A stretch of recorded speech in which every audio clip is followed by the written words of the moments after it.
Good morning, hello প্রিয়ন, সবাই কেমন আছেন? আশা করছি সবাই ভালো আছেন।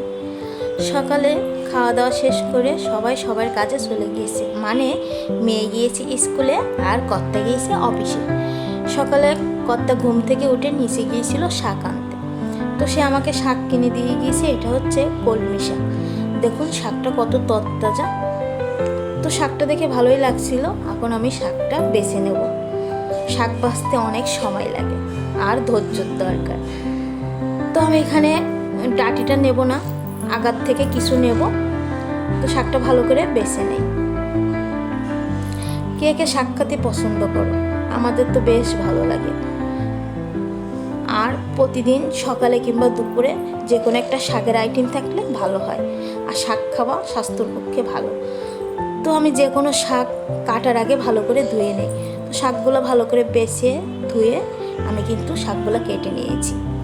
এখন শাকগুলো রান্না করব।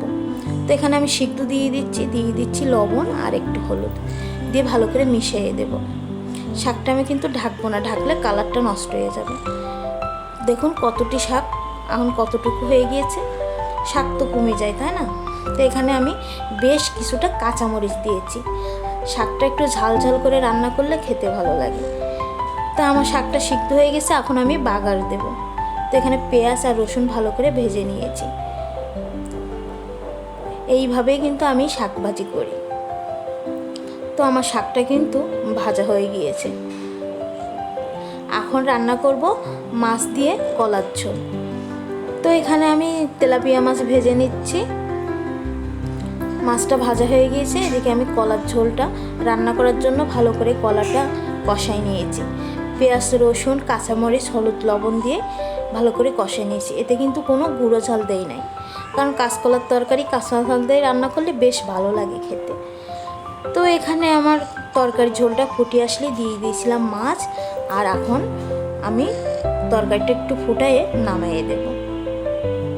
তো আমার তরকারিটা রান্না শেষ।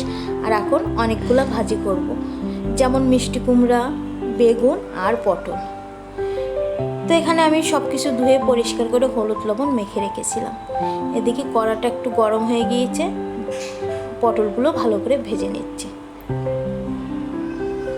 তো পটলগুলো লাল লাল করে ভেজে নিয়েছি। এখন ওই তেলের ভিতরে মিষ্টি কুমড়াগুলো ভেজে নেব। আজকে ছিল বেশ ভাজাভুজির আইটেম বেশিই ছিল। তো এখানে আমার মিষ্টি কুমড়োটাও কিন্তু ভাজা হয়ে গিয়েছে। বেগুনগুলো একইভাবে ভেজে নিয়েছি। আজকে খাওয়ার সময় বেশ অনেকগুলো পদ দিয়ে খেয়েছি, কারণ একজন দিদি আমাদেরকে আবার সবজি রান্না করে দিয়ে গিয়েছিল। তো অনেক পদের সবজি দিয়ে আজকে দুপুরে খাওয়া দাওয়া করলাম।